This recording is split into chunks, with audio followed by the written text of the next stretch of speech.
Johnson & Johnson ainsi que 3 des plus grands grossistes de médicaments sur ordonnance aux États-Unis ont récemment accepté de payer 26 milliards de dollars pour régler plus de 3000 poursuites civiles, affirmant qu'ils ont alimenté la crise des opioïdes. C'est le plus grand règlement, il est probable qu'il restera dans l'énorme constellation de poursuites gouvernementales sur les opioïdes.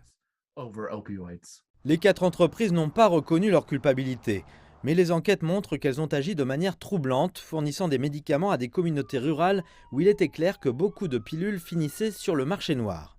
Les membres de la famille Sackler, qui ont créé et dirigé Purdue Pharma, le fabricant et distributeur de l'Oxycontin, ont également accepté récemment de payer 6 milliards de dollars pour régler une série de poursuites civiles.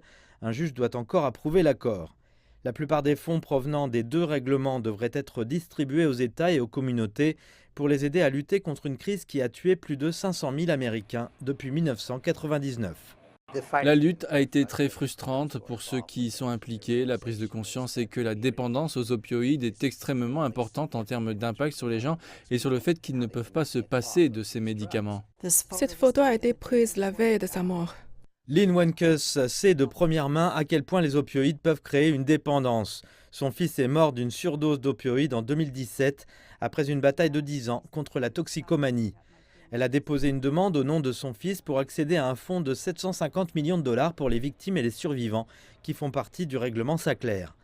Elle est en conflit avec les termes de l'accord. Les Sackler n'ont pas admis leur culpabilité et l'accord protège la famille milliardaire de futures plaintes civiles. Il n'y a aucune somme d'argent qui pourrait le ramener ou même soulager la douleur et la souffrance que ma famille a traversée. Cependant, l'argent que les États recevront aidera certainement à résoudre cette crise qui dure depuis bien trop longtemps et nous avons perdu bien trop de vies. L'argent du règlement de 26 milliards de dollars commencera à être versé aux États en avril et cela se poursuivra au cours des 2 prochaines décennies.